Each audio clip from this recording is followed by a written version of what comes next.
Hi guys, welcome back to the channel. ये video काफी खास होने वाली है बिकॉज इस वीडियो में मैं कुछ ऐसी चीजों के बारे में बात करने वाला हूं विच आई एम वेरी श्योर कि इंडिया के 80% कैट एस्पिरेंट आज की डेट में फेस कर रहे हैं। एक्चुअली ये जो सेशन था ये मैं लाइव लेने वाला था, but then unfortunately I lost my uncle this morning and I have to travel now. तो मैंने सोचा कि before I start my travel मैं ये वीडियो रिकॉर्ड कर दूं, तो जब भी मुझे पॉसिबल होगा इसको मैं अपलोड कर दूंगा। तो देख लेना, ये वीडियो आज या फिर कल आ जाएगी यार, अगले 2-3 दिन में शायद से यूट्यूब पे ना अवेलेबल रहूँ लाइव के लिए। तो गाइस, ये मैंने आपको प्रॉमिस किया था, ये वीडियो मैं आपके लिए बना रहा हूँ। बाय द वे, इसमें हम प्रॉब्लम्स के बारे में बात करेंगे और मैं आपको उसका सोल्यूशन भी दूंगा। सबसे बड़ा प्रॉब्लम फिलहाल जो मुझे लगता है जो बच्चों को बहुत ज़्यादा तकलीफ दे रहा है वो ये है कि सर मेरा mock score is not improving. मैं क्या करूं, मेरा मॉक का स्कोर नहीं इंप्रूव हो रहा है। मैं कभी 4 क्वेश्चन करता हूं, कभी 10 करता हूं, कभी 15 करता हूं, कभी 25 करता हूं।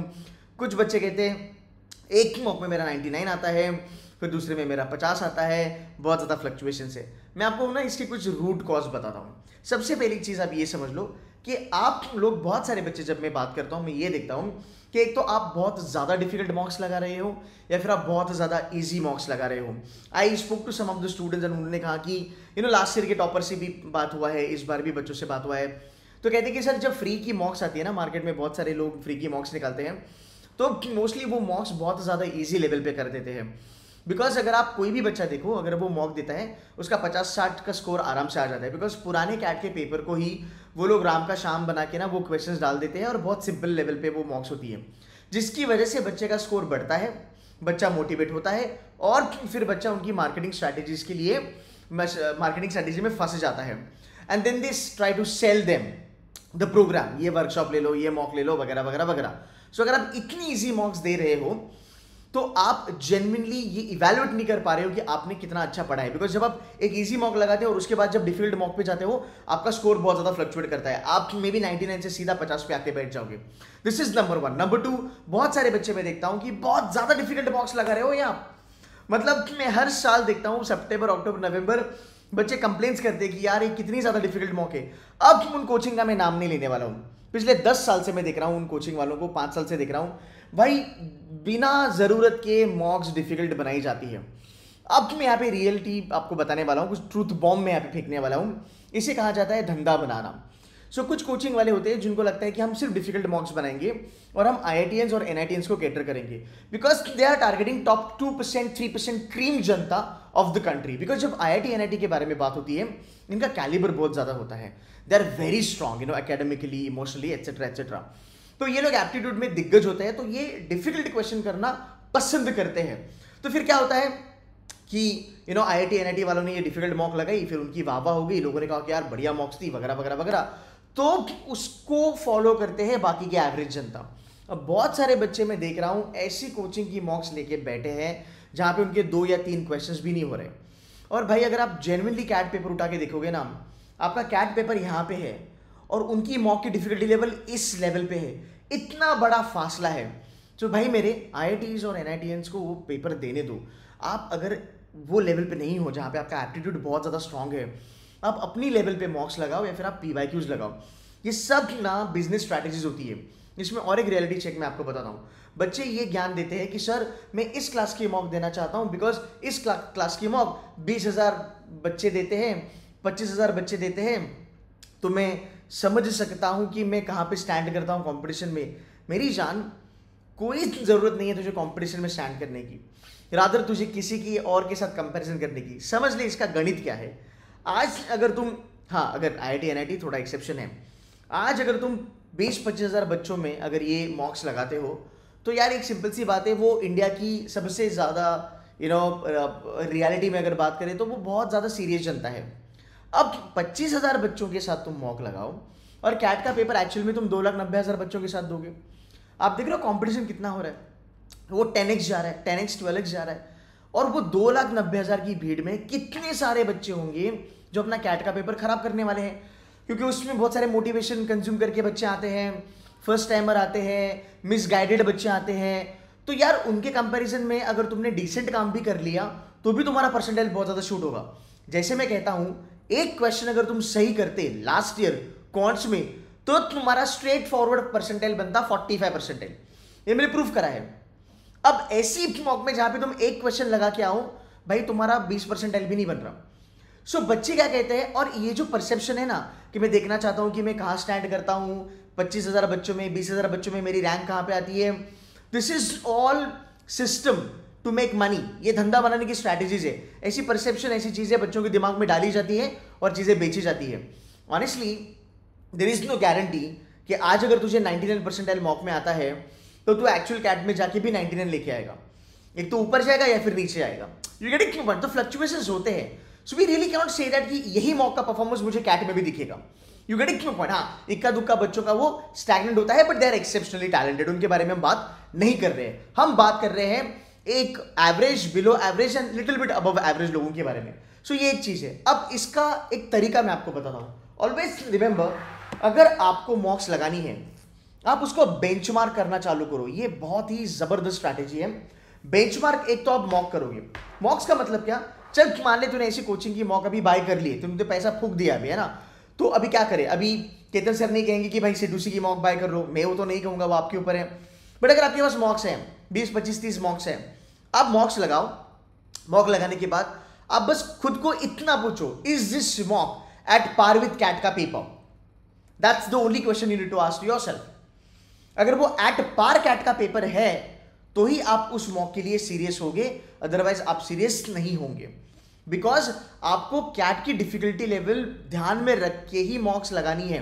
हाँ, मैं ये जानता हूं, मैं ये मानता हूं कि बट सर अगर मान लो a notch above the difficulty level देना पड़ेगा ना कैट के लिए, मानता हूं मैं, there is no doubt about it. But ये मॉक्स जो है वो कैट से अ नॉच अबव नहीं है, 10 नॉचेस अबव है। तो उसमें बहुत बड़ा फासला है मेरी जान। तो इसमें क्या होता है, और ये बहुत इंपॉर्टेंट पॉइंट है यार, एक बात बताओ, अगर आप किसी ऐसी कोचिंग की मॉक्स लगाते हो जो सिर्फ आपको बेवकूफ बनाना चाहते हैं आपका ज्यादा स्कोर करके, बिकॉज वो उनकी मॉक्स बहुत सिंपल होती है, तो आपका स्कोर बहुत आएगा। अब भाई कैट का पेपर इस लेवल पे है, तू इस लेवल पे मॉक दे रहा है। अब तू इजी इजी इजी क्वेश्चन कर रहा है, कैट का पेपर में गया, तू बोला कि भाई ये पेपर तो, कैट का एक्चुअल पेपर तो 10 गुना डिफिकल्ट हो गया, तो तुम्हारे लग गए फॉर श्योर। सेकेंड सिनेरियो, तुम इस लेवल पे पेपर दे रहे हो, ओके, डिफिकल्ट लेवल पे पेपर दे रहे हो, और कैट का लेवल ये आ गया। अब तुम कंफ्यूज्ड हो कि भाई मैं इतना डिफिकल्ट क्वेश्चन पेपर करके आया हूं, ये चीज में क्या देख रहा हूं। अब तुमको लगेगा कि बात तो अच्छी है कि डिफिकल्ट मॉक करेंगे तो कैट का पेपर उससे अगर कम आएगा तो तुम्हें फाड़ दूंगा। नहीं, वो साइकोलॉजिकल इंपैक्ट उल्टा होता है। तुम ये ग्रास्प भी नहीं कर पाते हो कि इतना भी सिंपल क्वेश्चन आ सकता है, फिर तुम जानबूझ के आंसर बी हो पर तुम कुछ पैतरे लगा के उसको डिफिकल्ट करके डी फॉर डेल्टा करोगे, बिकॉज आपने सिमिलर लेवल पे नहीं खेला। तो मैं ये नहीं कह रहा हूं कि 30 की 30 मॉक आप कैट की लेवल पे लगाओ, बट 30 में से 15 मॉक्स तो एटलीस्ट आप कैट की लेवल पे लगाओ। और आप ये तभी लगा सकते हो जब आपको कैट की डिफिकल्टी लेवल पता है। और मेरी जान, कैट पेपर जब तू उठाएगा, जब कैट पेपर में बैठेगा, अगर तुझे कैट के पेपर की डिफिकल्टी लेवल नहीं पता, अगर वो क्वेश्चन तूने अभी आने वाले 70-75 दिन में नहीं देखे, तो it's gonna be little bit difficult for you on a D day. और ये एक सबसे खतरनाक स्ट्रैटेजी है। इफ यू नो कि कैट के पेपर की डिफिकल्टी लेवल क्या है, उसी के लेवल के अगर मैं क्वेश्चंस करता हूं, may be a notch above, may be notch down, तो मैं पेपर में मेंटली प्रिपेयर्ड रहूंगा, मेरे को ज्यादा सरप्राइजेस नहीं आएंगे, ज्यादा हिकअप्स नहीं आएंगे। और ऐसे बच्चे जो पढ़ाई करते हैं वो 95 परसेंटाइल शॉर्ट लेके आते हैं। Because always remember, CAT exam is all about how much you know about the exam. क्या बोला मैंने? CAT exam is all about how much you know about the exam, and it's not about how many hours you study for the exam, because ये aptitude है। So this is number 1। Number 2, मान लो अगर तुम्हारा mock भलता ही difficult है, 10-12 गुना difficult कर दिया, आप क्वेश्चंस पे खेलो, तो दूसरा स्ट्रैटेजी क्या बोलता है? एक तो बेंचमार्क करो सेक्शनल मॉक को, वर्बल वगैरह वगैरह, या फिर क्वेश्चन को तुम बेंचमार्क करो। So you say that okay, ये डीएलआर था और इसमें 5 सेट आए थे, पर 5 में से एक जो सेट था वो डिट्टो कैट की लेवल का था। क्या तू वो कर पाया? सर मैं कर पाया। गिव योरसेल्फ 100 मार्क्स, क्योंकि आपने एग्जैक्टली कैट लेवल को देखा, समझा, परखा, आइडेंटिफाई किया और वो सेट आपने सॉल्व किया। इसका मतलब तुम्हारा अभी जो माइंड है, तुम्हारी जो प्रेपरेशन है, वो एटलीस्ट एक लेवल जो सेट है वो कैट का निकाल सकती है। तो आपने इंप्रोवाइज कर लिया। अगर मान लो 5 के 5 सेट कैट से 5 गुना 10 गुना डिफिकल्ट आते हैं, don't even give a fuck about it, leave that mock, doesn't matter. लोग कहते हैं पर डिफिकल्ट सेट करने चाहिए। भाई डिफिकल्ट सेट करने चाहिए, पर जब कैट का पेपर ओपन करने के बाद जब डीएलआर का सेक्शन चालू होता है ना, then you can't afford to spend 20-25 minutes on one set. It screws you emotionally, आपकी मेंटल हालत खराब हो जाती है उस टाइम पे। So let's be very realistic, right? तो आप एक तो क्वेश्चन को बेंचमार्क करो कि हाँ यार ये मॉक में 68 क्वेश्चन थे, 15 क्वेश्चन में कर पाया और ये एग्जैक्ट कैट के लेवल के थे। इसमें भी आपकी एक बहुत बड़ी लर्निंग है, और लर्निंग ये है कि आप आइडेंटिफाई कर पा रहे हो कैट की लेवल क्या है। फाइन, इसके आगे हम चलते हैं। कैट को क्वेश्चन बैंक ले लो, इमोशंस के साथ मत खेलो। इसका मतलब मॉक अच्छा गया, वेरी गुड, नहीं गया doesn't matter, I will move head, because day तो अपना देर है ना, मतलब 30 नवंबर को है, तो मॉक का स्कोर तुम्हारा कैट का स्कोर डिसाइड नहीं करता। मैं चैलेंज करता हूं 95% ऑफ द जनता जो स्कोर करती है मॉक में अच्छा, वो उसका स्कोर उससे बेहतर होता है या फिर उससे भी नीचे चले जाता है। तो मॉक्स को तो बेंचमार्क मत बताओ, मॉक्स के अंदर जो क्वेश्चन आते हैं उनको बेंचमार्क बनाओ कि इस टाइप के क्वेश्चंस मैं कर सकता हूं, राइट? फैक्चुअल आरसी में कर सकता हूं, मैथोलॉजिकल आरसी में नहीं कर सकता, फिलोसॉफिकल में नहीं कर सकता, वर्बल एबिलिटी में कर सकता हूं, अरिथमेटिक के LOD 2 लेवल के क्वेश्चंस में कर सकता हूं। खुद को एनालाइज करना चालू करो इससे। सो मॉक में अगर स्कोर नहीं आ रहा है, लोड नहीं लेना है, इस एंगल में आपको देखना है। Last but not the least, आपको एनालिसिस करना बहुत ज़्यादा ज़रूरी है। एक अगर मैं टॉपर के बारे में बात बताऊं, टॉपर की सबसे बड़ी खासियत ये होती है, they spend hours and hours on analysing. You go and talk to any topper today, any IIT NIT बच्चा लोगों से बात करो, 2 घंटे की मॉक को वो कम से कम 2.5 से लेकर 3 घंटा एनालाइज करते हैं। नवंबर में ये टाइम चल जाके 30 मिनट्स पे रुक जाता है, बिकॉज इतना एनालाइज करा है उन्होंने कि वो 15 से 30 मिनट में पूरी मॉक एनालाइज कर देते हैं। बिकॉज बाय द टाइम नवंबर महीना comes, they know about themselves very well, because उनकी एरर्स बहुत कम हो जाती है। वो वही क्वेश्चन उठाते हैं जो कैट के लेवल के हैं, वो वही क्वेश्चन उठाते हैं जो उनको आता है, जो उनको पता है, तो बहुत ज़्यादा उनकी लर्निंग होती है। This is number 1। नंबर 2, अगर मैं उसके बारे में बात करूँ, नंबर 2 के बारे में, भाई सिलेबस का प्रेशर बच्चों को अभी भी है। सर मेरा सिलेबस कवर नहीं होगा, मैं कैसे सिलेबस कवर करूँ? पहली बात, सिलेबस करके कोई चीज़ होती नहीं यार। ऑनेस्टली अगर मैं बात करूँ, सिलेबस करके कोई चीज़ होती नहीं है। वर्बल में तुमको 7-8 क्वेश्चन लगाने हैं, तुम 90 परसेंटाइल प्लस हो। DLR में 7-8 क्वेश्चन लगाने हैं, 90 परसेंटाइल प्लस हो। ये DLR अगर डिफिकल्ट बन गया तो भाई 5 में भी तुम्हारा 95 निकल जाएगा। क्वांट्स के बारे में अगर मैं बात करूँ, 6-7 क्वेश्चन तुमको लगाने हैं, अब 90 परसेंटाइल प्लस हो, 90 ओवरऑल 93-94 परसेंटाइल आपका आ जाएगा। So you need to focus a lot on the important topics. Sir मेरा सिर्फ अरिथमेटिक और अलजेब्रा हुआ है, बट मैं LOD 1 LOD 2 फाड़ सकता हूँ, मैं कर सकता हूँ बढ़िया से। अगर आप कर सकते हो, आप कम से कम 10 से 12 क्वेश्चन अच्छे से करके आओगे पेपर में, ये गारंटी है। सर मुझे वर्बल एबिलिटी बहुत अच्छे से आता है, मुझे 1 से लेकर 2 फैक्चुअल आरसीज में कर सकता हूँ, मुझे डबल नेगेटिव क्वेश्चंस करना जमता है, मैं एक्सेप्ट वाले क्वेश्चंस कर सकता हूँ, मुझे पता है आरसी सिलेक्शन कैसे करना है, मुझे पता है आरसी में कौन सा पार्ट मुझे छोड़ना है, कौन सा पार्ट मुझे लेना है। इफ़ यू नो दिस, आप आराम से वर्बल एबिलिटी के साथ 15 से 16 क्वेश्चन आप अटेम्प्ट करके 10-12 क्वेश्चन आप सही से ला सकते हो। तो सिलेबस के ऊपर फोकस मत कीजिएगा। अब मैं बात करूंगा accuracy. More than this syllabus, try to do important topics and focus on accuracy. अब एक्यूरेसी कब बढ़ेगी, एक्यूरेसी कब तुम्हारी बनेगी? जब गाइज आप लोग बहुत ज़्यादा डिटेल मैनर में पढ़ाई करोगे। अब आप ये भी कहोगे 70-75 दिन बचे हैं केतन सर, कैसे डिटेल में पढ़ाई करें बताओ?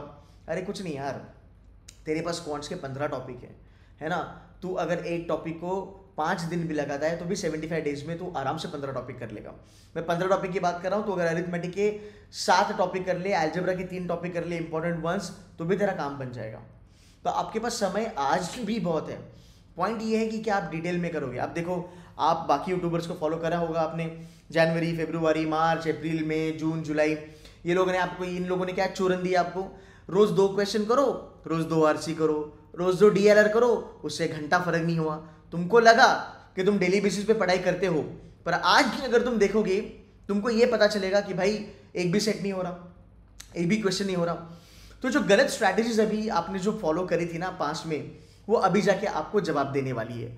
सो अभी भी आपके पास टाइम है। अगर आप ये 2-2 टैबलेट लेने का अगर आप ये छोड़ दोगे ना तरीका, जो ये लोग बेवकूफ़ बनाते हैं, 2 DI करो, ये करो, वो करो, सब छोड़ दो, बस आप डिटेल्ड मैनर में पढ़ना चालू करो। अगर आप अरेंजमेंट्स करते हो, अरेंजमेंट को आप 7 दिन दो, 10 दिन दो, 10 दिन में टारगेट करो, 50 सेट लगाने हैं with concept and with PYQs which is previous year question. 10 दिन के बाद आप देखना आपकी अंडरस्टैंडिंग बहुत ज्यादा बढ़ेगी, आपकी एक्यूरेसी भी बढ़ेगी। एटलीस्ट तुमको इतना पता चलेगा कि अरेंजमेंट का कौन सा सेट मुझे उठाना है और कौन सा मुझे नहीं करना। यही तो कैट एग्जाम चाहता है। कैट एग्जाम ये नहीं बोलता कि तुम IITian हो तो हो जाएगा, NITians हो नहीं हो जाएगा। पीपल ग्लोरीफाई IITians और NITians। क्या ऐसे IITians और NITians नहीं जिनको 90 आते हैं? आई कैन शो यू 80 वाले भी है, 85 वाली भी है, बट ग्लोरीफाई करा जाता है 99 वालों को। तो ये धंधा है, you need to understand that. अब इस सिस्टम में अगर तुम चले गए और अपना दिमाग अगर तुमने खराब कर लिया तो तुम्हारा एग्जाम खराब हो जाएगा। तो इससे दूर रहना, ओके? बेसिक लेवल पे even if you target 6 questions in each of the section should be able to get 85 percentile plus in an easy paper. Difficult paper 90 percentile plus for sure. आगे चलेंगे, can I crack cat? Okay यार, ये question ना तुमको रोज सताता होगा। Simple सी बात है, जब भी तुम्हें ये क्वेश्चन सताए ना, खुद को इतना बताना है कि मुझे डेली बेसिस पे पढ़ाई करनी है। ओके, कैट एग्जाम में मैं अकेला बच्चा नहीं हूँ जो बैठने वाला हूँ। कैट एग्जाम 2,80,000 2,90,000 बच्चे देंगे। ये एक रिलेटिव कंपैरिजन होता है। मेरा परफॉर्मेंस बाकी 2,80,000 बच्चों के साथ कंपेयर करा जाएगा। एंड अगर मैं स्ट्रैटेजी फॉलो करूँ, अगर मैं सही चीज़ों पे फोकस करूँ, यूट्यूब वाली जो मोटिवेशन वाली, जो सिंड्रेला वाली जो दुनिया है, जो आपको रात में अच्छी नींद देती है, वो अगर बकवास में फॉलो ना करूँ और अगर मैं शिद्दत से पढ़ाई करूँ, तो गारंटी है कि ओवरऑल में 25% का भी अगर पेपर कर लूँ या 20-25% का भी पेपर करता हूँ बाकायदा बाइज्जत, मैं 90 से लेकर 95% आराम से पहुँचूंगा। सो मुझे क्या करना है, मुझे कंसिस्टेंसी मेंटेन करनी है, मुझे गेम में रहना है। मैं अगर इस लेवल का बच्चा हूँ, मैं इसी लेवल पे जाके कैट का पेपर लिख के आऊँगा। तो मैंने कुछ एक्स्ट्रा किया नहीं किया, जितना मुझे आता है मैंने उतना ही किया। मैंने कुछ दिन दुनिया रात भूल के पढ़ाई नहीं करी, सुबह 5 बज के उठ के मैंने पढ़ाई नहीं करी, खून निकाल के पढ़ाई नहीं करी। मैं लगातार 4 दिन बैठ के पढ़ रहा हूँ, डार्क सर्कल आ रहे, एकदम हॉस्पिटल में चला गया। ऐसी पढ़ाई की कोई जरूरत नहीं होती कैट में। नॉर्मल पढ़ाई करो, तुम्हारा काम हो जाएगा। सो इस लेवल पे तूने पढ़ाई करी, अब तेरी लेवल तो इतनी थी ना, तूने अपनी लेवल घटाई ना तूने अपनी लेवल बढ़ाई। बट मेरी जान, बाकी जो बच्चे हैं ना 1.5-2 लाख बच्चे, वो तेरे से बहुत खराब परफॉर्मेंस करने वाले हैं, क्योंकि उनको ये सब चीज़ें पल्ले नहीं पड़ती उनकी। उनको बस बोल दो 3 क्वेश्चन करके आओ, वो जाके 3 क्वेश्चन करके आएंगे। उनको अकल नहीं है कि एक्यूरेसी क्या होता है, डिफिकल्टी लेवल क्या होता है, पुराने साल के पेपर क्या होते हैं, तुम्हारा साइकोलॉजी बिल्डिंग कितना इंपॉर्टेंट है कैट के लिए। ऐसे 1-2 लाख, तेरे को 2.25 लाख तो बच्चे ऐसे ही मिल जाएंगे। So just for the fact आप कंसिस्टेंट रहे और बाकी लोगों ने खराब कर दिया, आप उनसे बेटर दिखने लगे, आपका परसेंटाइल उनसे बढ़ने लगा। मैं इसलिए कहता हूं, अगर आप एक क्वेश्चन भी कर दे तो भी आपका 45 परसेंटाइल बन जाता लास्ट ईयर। नाउ इमेजिन कर मेरी जान, लास्ट ईयर 55% बच्चे इंडिया के एक क्वेश्चन नहीं कर पाए क्वांट्स का। Can you beat that? This is a bloody reality. So imagine कर कितने बच्चे जाके स्क्रू अप करने वाले हैं। तो तू लोड मत ले, तू बस तू मेंटेन कर अपना, तू कंसिस्टेंटली काम कर, हो जाएगा। फिर आता है फोमो और आता है तुम्हारा एक काइंड ऑफ कंपैरिजन बाकी लोगों के साथ। ये कहते हैं सर मेरा फ्रेंड का बहुत अच्छा चल रहा है, मेरी फ्रेंड वो बहुत अच्छा कर रही है, उसका प्रोफाइल बहुत तगड़ा है, वगैरह वगैरह वगैरह। गाइज, तुम जितना कंपैरिजन करोगे या जितना तुम फोमो में रहोगे, उतना दूर तुम अपनी कैट एग्जाम से चले जाओगे। You have no idea. मैंने ऐसे बच्चे देखे हैं जिन्होंने 80-85 परसेंटाइल पे IIM अहमदाबाद, बैंगलोर, कलकत्ता क्रैक करा है। ये कैटेगरी के बच्चे हुआ करते थे। ये रोज़ ये सोचते थे कि मेरा कैट होगा क्या मेरा एकेडमिक सही है, SC में कितना कंपटीशन होगा, ST में कितना कंपटीशन होगा, क्या मैं कर पाऊंगा। बट जब इनको कॉल आया, that point in time they were shock कि यार मेरे को कॉल आ गया, शिट यार केतन सर, मैं थोड़ा अगर अच्छा पढ़ लेता ना, ये सब अनवांटेड चीज़ें सोच के अगर मेरे 3-4 क्वेश्चन ज़्यादा लग जाते, मैं 90 परसेंटाइल के ऊपर चले जाता, मेरा चांस स्ट्रांग हो जाता।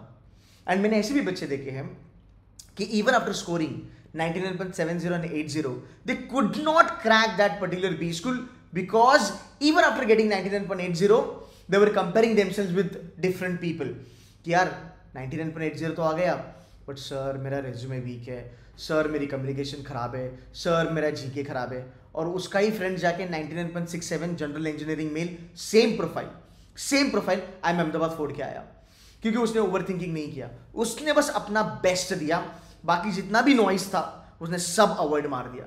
सो गाइस, ये चीज़ें अगर आप आज के डेट में अगर इसको गो थ्रू कर रहे हो, विच आई एम वेरी श्योर आप कर रहे होंगे, मैं चाहता हूं कि आप कमेंट करके मुझे बताएं कि हाँ सर ये मेरी प्रॉब्लम है, इन 5-6 में से ये 1-2 में तो फेस कर रहा हूँ। बट ऑलवेज रिमेंबर, ये इतनी मायने नहीं रखती है।